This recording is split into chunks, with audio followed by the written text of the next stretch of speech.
Hello my self doctor Salman Nasir और मैं आज मेडिकल स्टूडेंट्स के लिए जनरल प्रैक्टिशनर के लिए बहुत ही हेल्पफुल क्लिप बनाने जा रहा हूँ। इसके अंदर हम लोग एक केस डिस्कस करने जा रहे हैं दोस्तों कि अगर हमारे पास एक केस आता है गिड्डीनेस का या वर्टिगो या चक्कर आ रहे इस तरह का कोई पेशेंट अगर हमारे पास आता है तो बेसिक लेवल पर हम लोग कैसे उसका डायग्नोस करेंगे, कैसे उसको यानी कि डिजीज रूल आउट करेंगे और इसके अलावा उसको कैसे रिफर करने की कोशिश करेंगे।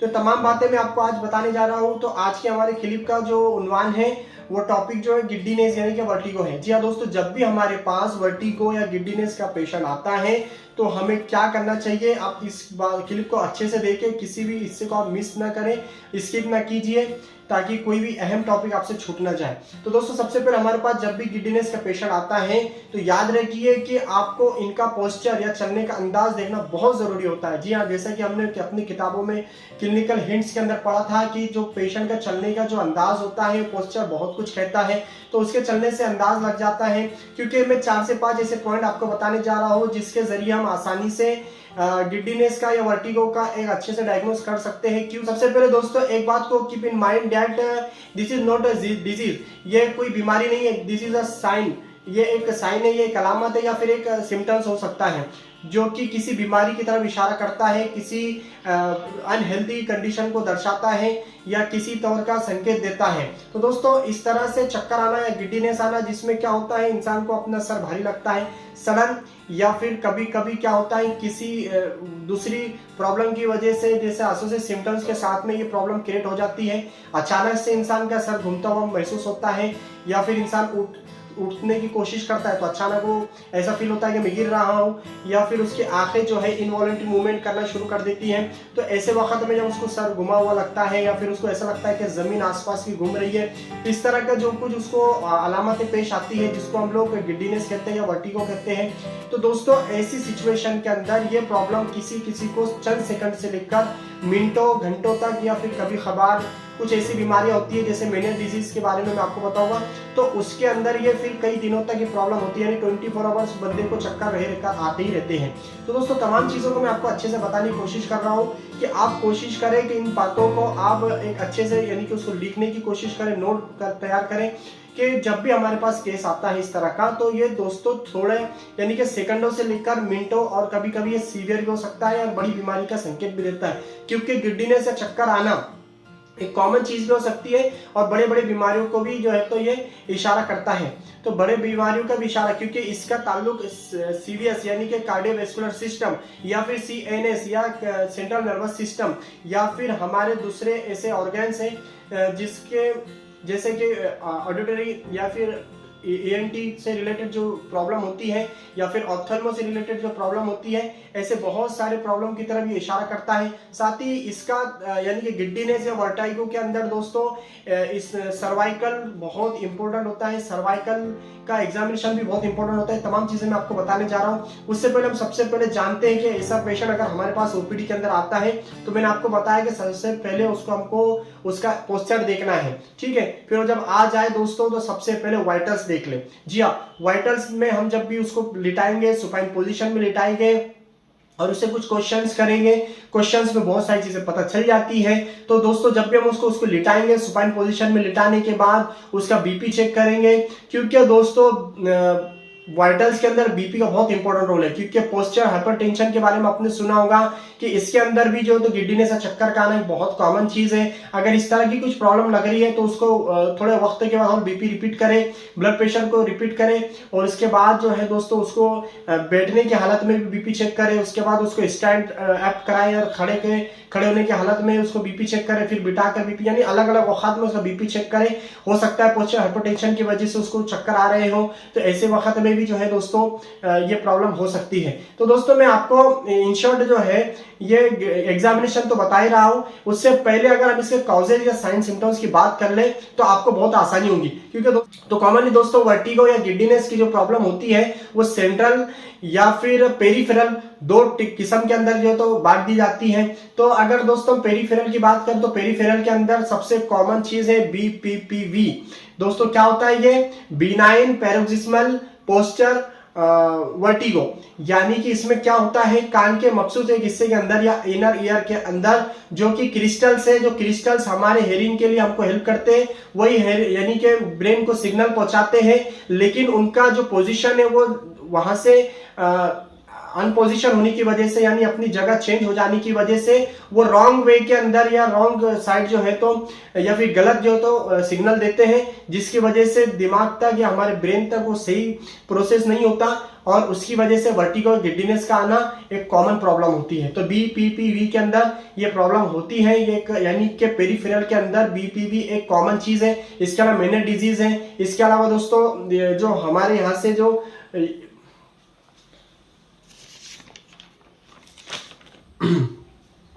तो साथ ही दोस्तों इसके अंदर ओटोस्क्लेरोसिस है, वेस्टिबुलर न्यूरोनाइटिस है। इसके अंदर क्या होता है दोस्तों, इन्फ्लामेशन ऑफ वेस्टिबुलर जो नर्व होती है ना, उसके अंदर इन्फ्लामेशन हो जाता है, तो उसी वजह से वेस्टिबुलर न्यूरोनाइटिस की वजह से भी गिड्डीनेस या चक्कर का एक कॉमन प्रॉब्लम हो सकती है। साथ ही एकॉस्टिक न्यूरोमा, उसकी वजह से चक्कर आ सकते हैं। मेनर डिजीज के बारे में आपको बताया। तो इस तरह से दोस्तों ये पेरीफेरल कॉजेस है।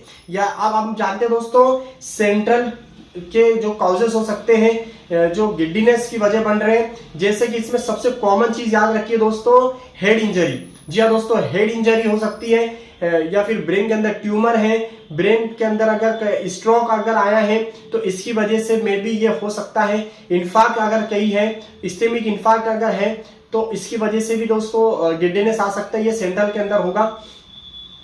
तो इस तरह से दोस्तों हेड इंजरी है, इलनेस है, या फिर इसके साथ ही दोस्तों किसी तरह का इन्फेक्शन भी इसमें हो जाए अगर, तो उसकी किसी इन्फेक्शन की वजह से भी जो है तो गिड्डीनेस आता है। और माइग्रेन भी इसी के अंदर शुमार होता है दोस्तों, सेंट्रल के अंदर। और इस्केमिक, और साथ ही दोस्तों इस्केमिक अटैक। तो इस तरह से दोस्तों कुल मिलाकर ये सेंट्रल और पेरिफेरल के अलग अलग टाइप्स हुए। ये तमाम चीजों को हमको रूल आउट करना है, तमाम चीजों को गौर करना है। तो ये कॉजेज मैंने आपको बता दिया और इसके साइन एंड सिम्टम्स मैंने आपको बता दिया। अब हम क्या कर रहे थे दोस्तों, एग्जामिनेशन कर रहे थे। एग्जामिनेशन में सबसे पहले हम लोग क्या कर रहे थे, वाइटल्स देख रहे थे। वाइटल्स में हमने देखा था बीपी के अंदर क्या अहमियत हमको मिली कि बीपी की पोस्चर हाइपरटेंशन क्या होता है। कभी कभार समटाइम्स जो हाइपरटेंशन के एंटी हाइपरटेंसिव जो मेडिकेशंस ली जाती है तो सडनली बीपी के डाउन होने के चांसेस होते हैं, या फिर ऐसी मेडिकेशंस जिससे बीपी डाउन हो जाए, या फिर ऐसी कुछ एक्टिविटी जिससे बीपी डाउन हो जाए अचानक से, तो उसके अंदर हमको पोस्चर हाइपरटेंशन मिलेगा। अब हम दोस्तों साथ में देखेंगे उसकी पल्स रेट देखेंगे, उसके अलावा उसका सैचुरेशन भी देख लेना चाहिए, उसके रेस्पिरेटरी रेट भी देख लेना चाहिए, और साथ ही दोस्तों सबसे इंपॉर्टेंट चीज वो है ब्लड शुगर लेवल। जी हाँ दोस्तों, हाइपोग्लाइसेमिया के बारे में मैंने क्लिप बनाया था। या फिर ऐसे कभी कभार ऐसा टाइम आ जाता है कि ओवरडोज की वजह से भी, या फिर ब्लड शुगर लेवल का बढ़ जाना, हाइपरग्लाइसेमिया, इसके अंदर भी गिड्डीनेस के सिम्टम्स मिलते हैं। तो ऐसे वक्त में हमारा काम है कि ग्लूकोमीटर, जो कि इंस्टेंट हमको इस चीज को देखना होता है, क्योंकि पेशेंट हमारे पास ये इमरजेंसी तौर पर आता है, तो इसलिए हमको इंस्टेंट ब्लड शुगर लेवल भी मालूम करना है। तो दोस्तों ये क्या थी, वाइटल्स थी, कि वाइटल्स में हमको पल्स, बीपी और उसके अलावा respiratory rate, saturation, BSL random वगैरह ये सब चीजें मालूम कर लेना चाहिए। उसके अलावा दोस्तों हमको पूरे बॉडी का अच्छे से एग्जामिनेशन करना चाहिए। एग्जामिनेशन करने से बहुत सारी चीजें, काफी चीजें जो रूल आउट हो जाती है, सामने आ जाती है। जैसे कि सबसे पहले आंखों का एग्जामिनेशन कर ले, तो आंखों के अंदर जब हम एग्जामिनेशन करेंगे तो पैलर को देखें, हो सकता है एनीमिया की वजह से, या फिर दूसरी किसी यानी कि खून की अगर कमी है, इसके अलावा बॉडी के अंदर बहुत ज्यादा कमजोरी है, जैसे कि फास्टिंग वगैरह के अंदर होता है, तो ऐसी सिचुएशन में भी चक्कर आना एक कॉमन चीज होती है। तो दोस्तों एनीमिया के अंदर चक्कर आना एक बहुत कॉमन प्रॉब्लम है, इसलिए कि वो हमारे आंखों से, हमारे जो तो जुबान से, टंग से हमको पता चल जाएगा। उसके अलावा निस्टेगैमस पर हम गौर करें, ये क्या होता है, इनवॉलंटरी मूवमेंट ऑफ आइज, तो ये बहुत सारी बीमारियों की तरफ इशारा करता है। तो उसको निस्टेगैमस जो एक सिम्टम्स होती है, तो वो भी हमको जो है तो रूल आउट हो जाएगी आंखों के एग्जामिनेशन के जरिए से। जी हाँ दोस्तों, उसके साथ ही हमको अब ईयर का एग्जामिनेशन करना है। जी हाँ दोस्तों, इसके लिए हमको चाहिए एक गुड टॉर्च, एक अच्छी टॉर्च चाहिए, उसका सपोर्ट चाहिए हमको, और अंदर अच्छे से एग्जामिनेशन करना है, इनर ईयर का, फिर बाहर की जितना हमसे कोशिश हो हम खान का जो है अच्छे से एग्जामिनेशन करें, उससे हमको बहुत सारी चीजें समझ में आ जाएंगी। यानी अंदर कोई इन्फेक्शन है किसी तरह से, वो सब समझ में आ जाएगा, वो रूल आउट हो जाएगा। उसके बाद हमको ओरल कैविटी को एग्जामिनेशन करना चाहिए, जिससे मैंने अभी बताया पैलर वगैरह का आपको पता चल सकता है। साथ ही दोस्तों नेक का एग्जामिनेशन भी बहुत इंपॉर्टेंट होता है। नेक का, क्योंकि सर्वाइकल, मैंने आपको पहले बताया, सर्वाइकल का गिड्डीनेस से बहुत जबरदस्त ताल्लुक है, बहुत ज्यादा गहरा ताल्लुक है। क्योंकि सर्वाइकल स्पॉन्डिलोलाइसिस हो, चाहे जो है तो सर्वाइकल के मसल्स के अंदर एक्सटेंशन हो, स्पाज्म हो, या फिर सर्वाइकल मसल्स हो, या सर्वाइकल से करीबी में जो यानी उससे निस्बत जुड़ने रखने वाली जो इतनी नर्व्स है या वेन्स है, जो आर्टरीज है, जो मसल्स हैं, तो इस तरह से, या फिर किसी फ्रैक्चर वगैरह की वजह से उस जगह पे, जैसे कि बहुत सारे लोग तकिया ले लेते हैं या कुछ वजनदार चीज उठा लेते हैं, तो वो मसल्स क्या हो जाती है, उसके अंदर स्पाज्म हो जाता है मसल्स के अंदर, तो उसकी वजह से भी जो तो गिड्डीनेस का आना है, जैसे कि ऑस्टियोस्क्लेरोसिस वगैरह की प्रॉब्लम हो जाती है। तो इस तरह नेक का हमको अच्छे से एग्जामिनेशन करना है। तो दोस्तों अब तक हमने क्या देखा, इसके वाइटल्स देखा, उसके बाद आंखों का एग्जामिनेशन देखे, उसके बाद हमने कान का एग्जामिनेशन देखे, उसके बाद ओरल कैविटी एग्जामिनेशन देखे, उसके बाद हमने नेक का एग्जामिनेशन देखे। साथ ही ऑस्कल्टेट करना चाहिए हमको चेस्ट का, ताकि हार्ट की जो मरमर है हमको समझ में आ जाए, क्योंकि ऑर्टिक स्टेनोसिस के अंदर हम लोग को इस तरह की प्रॉब्लम यानी कि गिड्डीनेस की साइन हमको मिल सकती है। जी हाँ दोस्तों, ऑर्टिक स्टेनोसिस में गिड्डीनेस या वर्टिगो की अलामत मिलती है। और इसके अलावा बहुत सारी हार्ट के ऐसी डिजीज है, कॉमन चीज है, बीपी बहुत ज्यादा बढ़ जाए तब भी गिड्डीनेस की प्रॉब्लम आती है, आंखों के सामने अंधेरा आना, आप जानते होंगे। तो इस तरह की तकलीफें आती है, इसलिए ब्लड प्रेशर का मालूम होना, साथ ही हार्ट बीट का, हार्ट की जो साउंड है उसको मालूम करना, मरमर को मालूम करना, ये सारी चीजें बहुत जरूरी है। इस तरह ऑस्कल्टेट भी कर ले, और साथ में जैसे कि मैंने आपको बताया ब्लड प्रेशर का इसमें बहुत इंपॉर्टेंट होता है। अब इसके अलावा कुछ ऐसी दोस्तों यूनानी कॉन्सेप्ट अगर मैं बात करूं, तो इसमें हम बताया जाता है कसरत शराब नोशी है, यानी बहुत ज्यादा इंसान ड्रिंक कर रहा है, तो जाहिर सी बात है जिसको ड्रिंक कर रहा है फर्स्ट टाइम अगर पी लिया है या फिर बहुत ज्यादा ओवरडोज कर लिया उसने, तो जाहिर सी बात है गिड्डीनेस चक्कर आना एक कॉमन चीज हो जाती है। तो ऐसे वक्त में जो है तो मरीज को लगातार चक्कर आते रहते हैं, तो वो भी गिड्डीनेस के एक अहम कॉज हो सकता है। साथ ही दोस्तों इसके अलावा फास्टिंग, यानी कि जो लोग रोजा रखते हैं या उपवास जिसको कह सकते हैं हम, तो ऐसी हालत में भी गिड्डीनेस या चक्कर का आना एक कॉमन चीज हो सकता है। कसरत जीमा हमारे यूनानी में कहा जाता है, इसकी वजह से भी जो है तो गिड्डीनेस या चक्कर का आना एक कॉमन चीज हो सकती है। इसके अलावा दोस्तों रात में अगर हमारी नींद प्रॉपर नहीं होती है, या फिर नींद की कमी या इंसोम्निया है, नींद में डिस्टर्बेंस है, नींद प्रॉपर नहीं हुई, तो ऐसे वक्त में, ऐसी सिचुएशन के अंदर भी गिड्डीनेस या चक्कर का आना एक कॉमन चीज है। साथ ही इमोशंस, स्ट्रेस, इसके अलावा जो है तो ऐसे बहुत सारे फैक्टर्स हैं, जो कुछ एक्टिविटीज ऐसी हैं, जो लाइफ स्टाइल को लेकर ऐसी कुछ चीजें हैं जिससे यानी कि चक्कर का आना या फिर वर्टिगो की का एक प्रॉब्लम सामने आ सकता है। इसके साथ ही दोस्तों इंपॉर्टेंट चीज हम याद रखें, जब भी हम हिस्ट्री पेशेंट की लेते हैं तो मेडिकेशंस की हिस्ट्री ना बहुत जरूरी है। जी हाँ दोस्तों, कुछ ऐसी मेडिकेशंस हैं जिसके इस्तेमाल से भी गिड्डीनेस या चक्कर का आना कॉमन चीज है। जैसे कि मैं आपको बताता हूँ स्ट्रेप्टोमाइसिन ग्रुप की जो मेडिकेशंस है, साथ ही ट्रैंक्विलाइजर्स जो मेडिकेशंस होते हैं, साथ ही एंटीहिस्टामिन्स जो मेडिकेशंस होते हैं, स्टेरॉइड्स के लिए जो स्टेरॉइड्स जो यूज की जाती है, एंटीहिस्टामिन्स जो मेडिकेशंस होती है, जाहिर सी बात है कोई इंसान अगर सर्दी की गोली खा लेता है तो गूंगी आती है, सर चकराने लगता है, गूंगी आती है, माइल्ड यानी कि उसको वर्टिगो चक्कर आने महसूस होते हैं। तो इसीलिए कहा जाता है ना कि जब भी आप एंटीहिस्टामिन्स मेडिकेशंस लें, डू नॉट यानी कि उसके बाद आप कोई भी ऑपरेटिंग काम, जैसे कि मशीनरी काम है या फिर जो है तो ड्राइविंग करना है या फिर ऑपरेटिंग करना है कोई चीज को, तो ऐसी चीजें बिल्कुल ना करें। इसीलिए कहा जाता है क्योंकि उसके बाद क्या होता है, गूंगी आती है या फिर चक्कर आना एक कॉमन चीज होती है।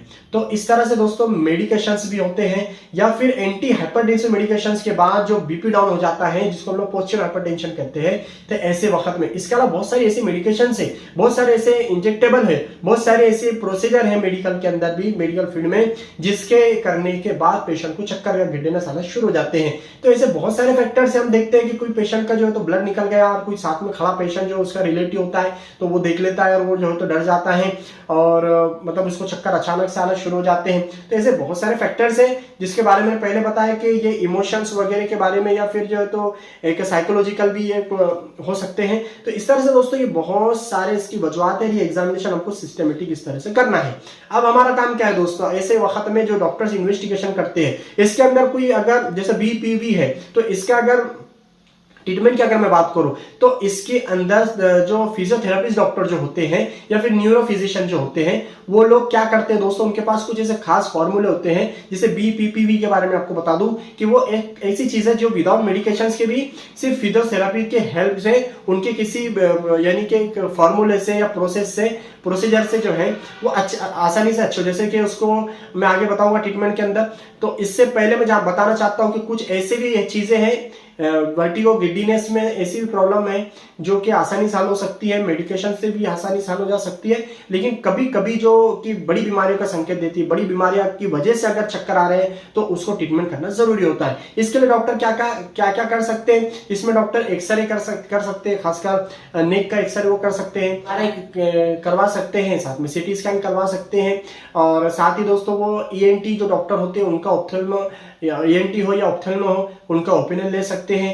एज भी मालूम कर सकते हैं, क्योंकि एज भी मालूम करने से दोस्तों एनी में पता चल जाएगा। तो इस तरह इन्वेस्टिगेशंस का भी इसमें जो है तो सहारा लिया जा सकता है। अब बात करें दोस्तों हम इसमें ट्रीटमेंट की, तो ट्रीटमेंट में हम लोग को फर्स्ट एड में क्या करना है दोस्तों, कभी भी हम अपने कैपेसिटी के हिसाब से पेशेंट को कवर करने की कोशिश कर सकते हैं। जाहिर सी बात है वो आ चुका है तो उसको हमको प्राइमरी लेवल पर ट्रीटमेंट तो करना ही चाहिए। स्टेमेटिल अगर हम उसको दे देते हैं तो मार्डोजेल्विन टैबलेट होती है, तो उसको उसकी वजह से थोड़ा सा हेल्प हो सकती है। साथ में अगर बहुत ज्यादा वीकनेस अगर उसको आ गई तो जाहिर सी बात है उसको थोड़ा सा रेस्ट करा सकते हैं, ब्लड प्रेशर वगैरह मेंटेन करा सकते हैं उसको, यानी कि प्राइमरी लेवल पर हम ये सब चीजें कर सकते हैं। इसके अलावा डॉक्टर दोस्तों अपने मेन जो है तो कॉज के हिसाब से ट्रीटमेंट किया जाता है। इसमें एंटी इंफ्लामेटरी मेडिकेशन दी जा सकती है, जैसे कि बहुत सारी प्रॉब्लम, जिससे मैं इसलिए बता रहा हूँ बार बार कि कॉज इसका बहुत इंपॉर्टेंट होता है। उसके साथ में इसके अंदर एंटीबायोटिक का भी रोल होता है, क्योंकि अगर कहीं इन्फेक्शन है किसी वजह से तो उसमें एंटीबायोटिक भी दी जाती है। साथ में जैसे कि मैंने आपको बताया कि सबसे इंपॉर्टेंट चीज में लाइफ स्टाइल अगर चेंज कर ले अगर हम, तो उससे काफी फर्क पड़ जाता है। तो लाइफ स्टाइल चेंज करने में जैसे तकिया एकदम पतला लेने लगाना है उसको, और उसके अलावा जो तो वजनदार जो सामान होता है उसको उठाने के अंदर थोड़ा सा एहतियात करना होता है, और ऐसे बहुत सारी चीजें हैं जो चीजें वजह बन रही है वो चीजों को ध्यान रखना होता है। तो ऐसे एप्ले, इसके लिए मैप्ले में एवियर जो एक मतलब एक जो पार्टिकल होते हैं ना जो कैनालिथ के अंदर, तो वो क्या होता है इसको हेल्प करता है रिटर्न टू क्रिस्टल्स, यानी जो क्रिस्टल्स है उसको रिटर्न करता है, that control balance to the correct place in inner ear. तरह से ये एक तरीका होता है जो फिजियोथेरेपी जो एक्सपर्ट होते हैं उसके अंदर वो लोग इसको करते हैं। इसका बहुत सारी ऐसी प्रोसीजर होती है जो अलग अलग तरीके से किया जा सकता है और उससे आसानी से फर्क भी हो जाता है। तो दोस्तों ये तो मैंने अपने तौर से आपको बताया, लेकिन फिर भी अगर कोई कंफ्यूजन है आपको तो आप बिल्कुल कमेंट कीजिए, उसका जवाब मैं आपको देने की कोशिश करूंगा। इस क्लिप को प्लीज लाइक कर दीजिए। हमारा इस चैनल मेडिकोस लाइफलाइन को आप जरूर सब्सक्राइब कर दें, क्योंकि बहुत ही हेल्पफुल कंटेंट हम लोग यहाँ पर प्रोवाइड करते रहते हैं मेडिकल से रिलेटेड। और साथ ही दोस्तों हमारी इस क्लिप को आप मेडिकोस के अंदर ज्यादा से ज्यादा शेयर करें, क्योंकि हो सकता है किसी को इतनी आसान जुबान के अंदर समझाई बातें अच्छे से समझ में आ जाए। तो आपका खासकर आपने क्लिप को देखे आखिरी तक, लास्ट तक देखे, इसके लिए आपका तहे दिल से बहुत बहुत शुक्रिया।